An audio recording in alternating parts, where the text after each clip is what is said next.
అందరికీ నమస్కారం అండి. మన తెలుగు కథలు యూట్యూబ్ ఛానల్ కి స్వాగతం. ఈ రోజు మరో పురాణ కథతో నేను మీ ముందుకు వచ్చేసాను. ఈ కథ పేరు ప్రతిభకు కొలువు. ఇంకా కథలోకి వెళ్ళిపోదామా మరి? రాకుమారులంతా ఊరవతల బంతి ఆట ఆడుతున్నారు. బంతిని గట్టిగా తన్నాడు భీముడు. దెబ్బకి అది వెళ్లి దూరంగా ఉన్న నూతిలో పడిపోయింది. పరుగున పోయి చూశారంతా. అడుగున నూతిలో తేలుతూ కనిపించింది బంతి. ఏ రకంగా ప్రయత్నించినా అందడం లేదది. పైకి తీయటం అసాధ్యం అనుకుని ఆలోచిస్తూ ఒకరి ముఖం ఒకరు చూసుకున్నారు రాకుమారులు.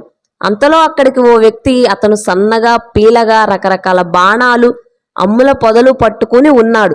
నూతిలోకి తొంగి చూస్తూ, నూతిలో బంతి పడిపోయింది అంతేనా అని అడిగాడు.